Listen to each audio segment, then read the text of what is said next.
A veces, las historias más increíbles están justo delante de nuestras narices, ¿verdad? Son como puzzles, esperando a que alguien encaje las piezas. Pues bien, hoy vamos a meternos de lleno en uno de esos misterios de la Edad Media. Hablaremos de un grupo, los Farfanes, cuya verdadera historia ha sido un auténtico rompecabezas durante siglos. Vale, para empezar, vamos a ver la versión oficial, ¿no? La que nos encontraríamos, por ejemplo, en el diccionario. Y es que nos cuenta una historia que parece sacada de una película, de verdad. Imaginemos, los Farfanes, descendientes de nobles cristianos que con la llegada de los musulmanes a la península se van al norte de África. Y allí, ojo, según esta leyenda, consiguen mantener su fe cristiana durante más de 600 años. Es una historia increíble, ¿verdad? De pura resistencia. Pero claro, aquí es donde la cosa se empieza a torcer. Y la primera pista, la más potente, está en el propio nombre, porque mientras que en castellano farfán sonaba a nobleza, a heroísmo, su origen en árabe, farj, significa, bueno, pues todo lo contrario, hombre vil, bastardo, cobarde, vaya tela.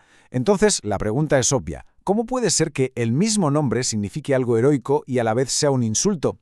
Pues esta contradicción es la clave que abre la puerta a todo el misterio. A ver, esta diferencia tan bestia en el significado ya nos hace sospechar, ¿no? Nos obliga a dudar de toda esa leyenda heroica. Pensemos un segundo. Si el nombre era un insulto en árabe, ¿por qué lo iba a llevar con orgullo una familia de supuestos héroes? Es que no tiene ningún sentido. Algo no cuadra. Y justo aquí es donde arranca la investigación de verdad, para descubrir quiénes eran en realidad estos farfanes.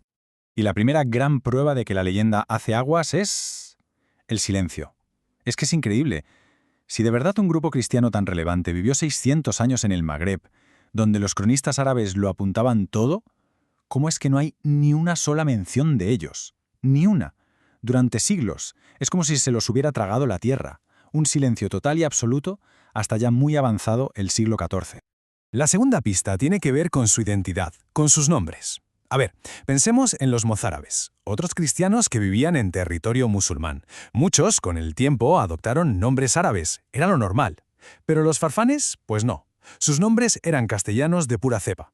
Fijaos, el enviado que mandaron a Castilla se llamaba Sancho Rodríguez, no se llamaba Zuleimán ni Abderramán. Así que claro, la pregunta cae por su propio peso. ¿Cómo demonios es posible que un grupo mantenga su cultura y su idioma intactos sin mezclarse en nada de nada después de 600 años rodeados por otra civilización? Es que no hay por dónde cogerlo. La leyenda del origen antiguo sencillamente no se sostiene. Y ante todas estas dudas, todas estas contradicciones, aparece una teoría nueva. Una teoría alternativa que de repente hace que todo encaje como en un puzzle. Una explicación que por fin resuelve el misterio. Y esta es la hipótesis de los mercenarios. Que los farzanes no eran descendientes de exiliados del siglo VIII, para nada. Eran algo muy diferente. Eran mercenarios cristianos que empezaron a trabajar para los sultanes del Magreb mucho más tarde, a partir del siglo XII.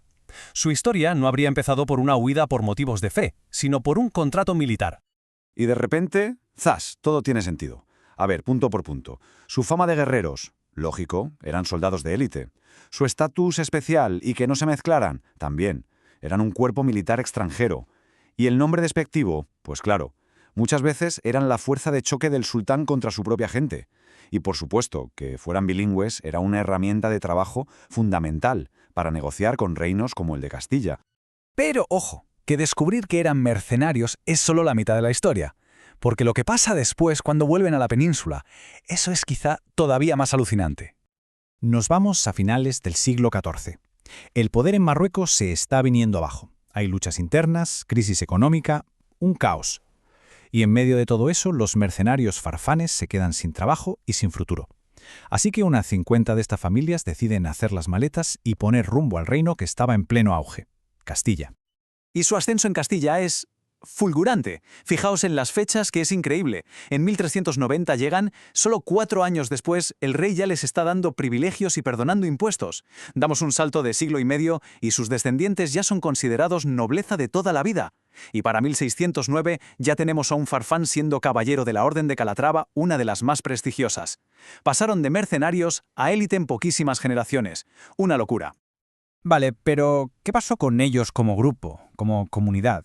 Porque su éxito tan brutal tuvo una consecuencia paradójica, casi irónica, para su propia identidad.